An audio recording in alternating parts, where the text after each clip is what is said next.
friends. Hello and good morning and welcome.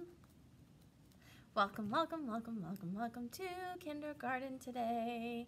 I'm so glad you're here. Oh, I should really touch myself up before I start these, but I'm so glad you're here. Joining us, tuning in and following along to hear today's story, because this week we are talking about apples because it's Apple Week. And I have a really fun story for you. What I love about it are the illustrations. They're just done so well, and they're just super creative and very detailed, which will help us get ideas for our writing when we're drawing detailed pictures for our writing. But yeah, so we're just kind of thinking of all the different ways we can use apples, right? Because we can use apples to eat just regular apples. We can use apples to make apple juice or apple cider. What else can we make apples with? What can we make with apples, I should say? Yeah, maybe pie. Oh, I love pie. Applesauce, right?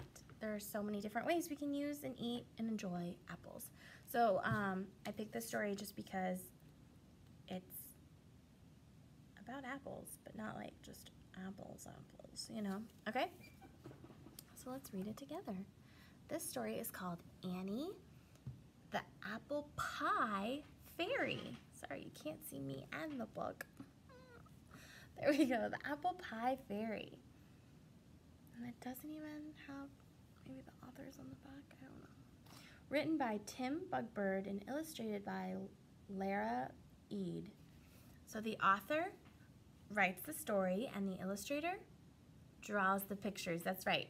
And then our title is the name of the book, and it tells us what the story is about. That's right. So if our story is called Annie the Apple Pie Fairy, I'm going to make a prediction that this must be Annie because she's on the front cover, and that's our title. And she must be the Apple Pie Fairy, so she must be a character, or maybe the main character in our story. Characters are who the story is about, right? So a character is who the story is about. Look at this fresh, crisp book. Annie the Apple Pie Fairy.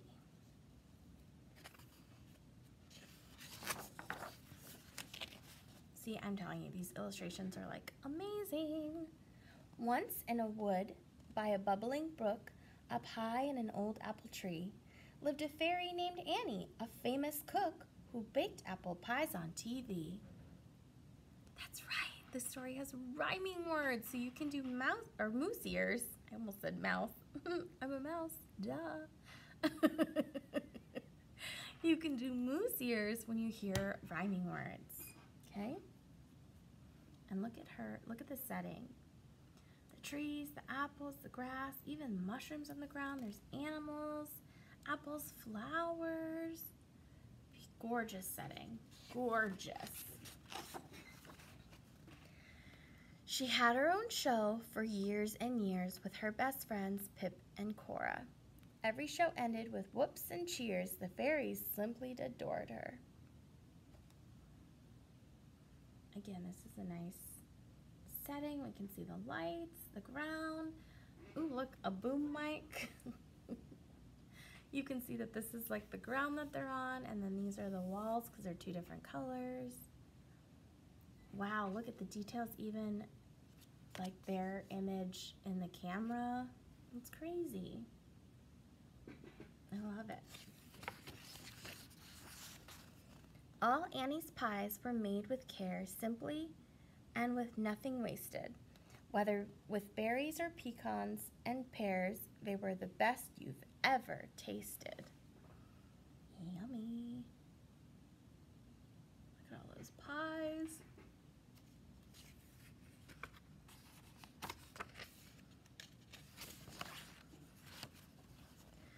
Then one day the TV screens turned a little glary. In a blaze of color, a new face appeared.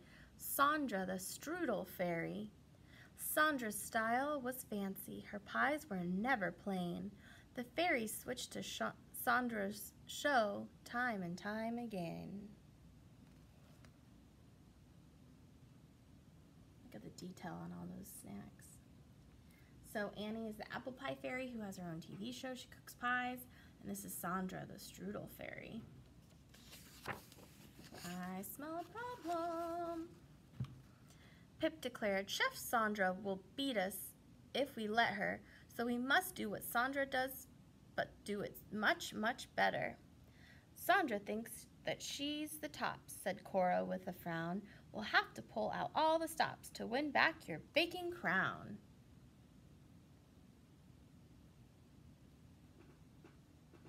And this shows like their ratings. So they had ratings as like how many people like their show and watch their show. So like when you give it a thumbs up, right? So their ratings are high, but now their ratings are going down because now people are watching Sandra. And so between the TV chefs there arose a competition. To make fancy pies and be the best became each fairy's mission. Every pie the rivals made was fabulously fashioned, with toppings and twirls so high they swayed. Decoration was never rationed. Wow, look at those pies. Look at that pie. Look at that pie. Why? Not why, but wow. Can't even talk. Inside Annie's and Sandra's homes, the sound you always heard was the clatter and clunk of gadgets, which became ever more absurd. They had machines for cutting, slicing, peeling, dicing, flaking, shaking, beating and breaking, rolling, molding, chopping, folding, whipping, mixing, brushing, fixing. Whoa. All those things to help them bake.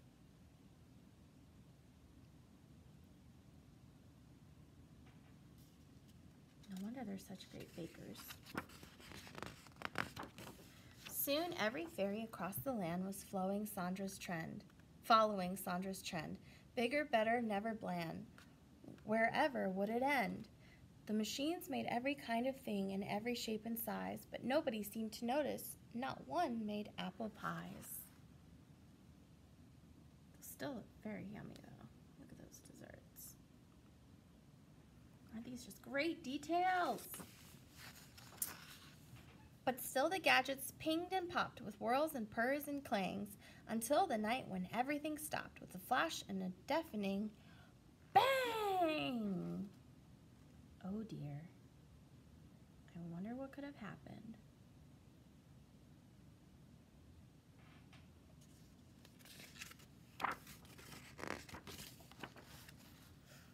The fairies had a big surprise.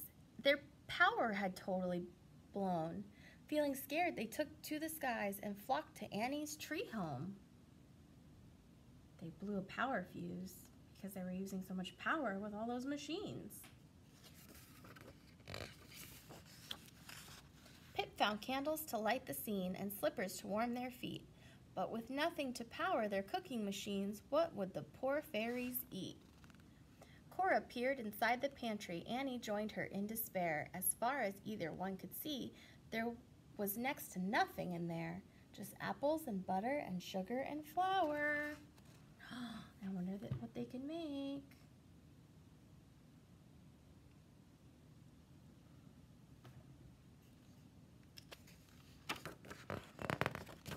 Annie sighed and said to Sandra, I think things got out of hand. We forgot what matters in the end. We just didn't understand. Now I know what we should do. We must bake an apple pie. We'll add a spoonful of loving, the ingredient money can't buy.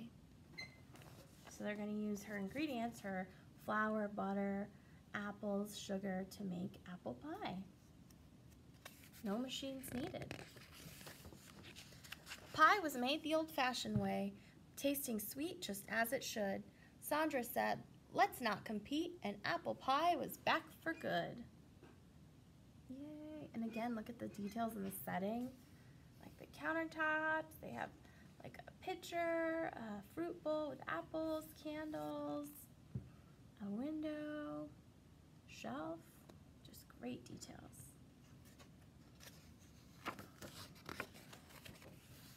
Annie and Sandra worked together and saw their friendship grow as they starred with Pip and Cora on their brand new TV show. Aww. And look, in the end, they decided to work together. Because working together as a team is better than not. Right? Ooh, that book kind of like hurt my hand holding it. Okay. So we are going to get out our Kinder Mail. And we're going to actually use this paper. We're also going to get out our Kinder Bag.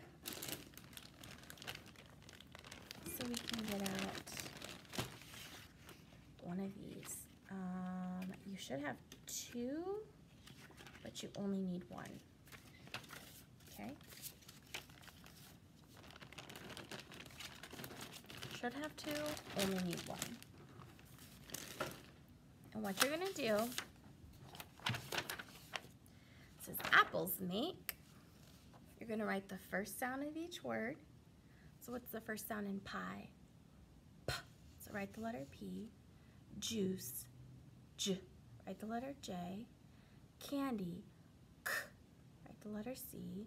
And sauce, S. Write the letter S. And then here, candy apples. Here you write your name, and then you're going to color it nicely. Use your scissors.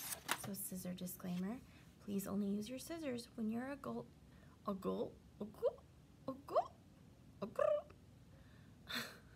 I was like trying to say adult and grown up, and it came out a gulp. That's not a real word. I am too silly.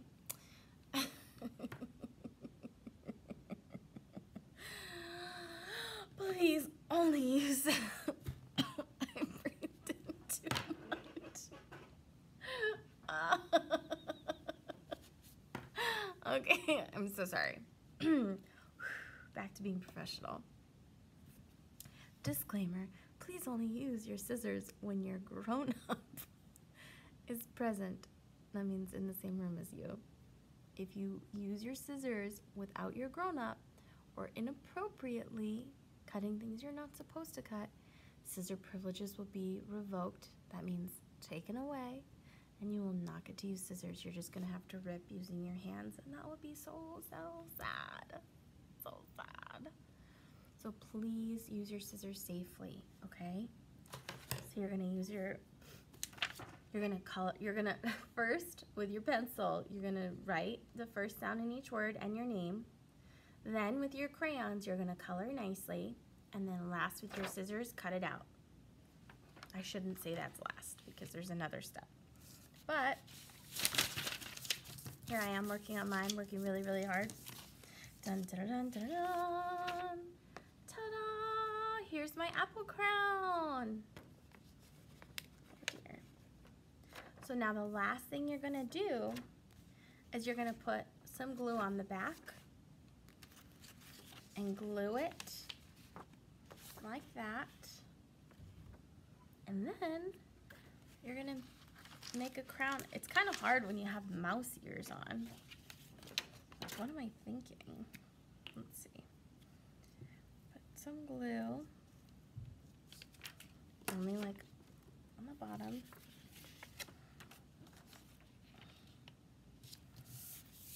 Right? So now it's glued onto my long sentence strip, and then you can, I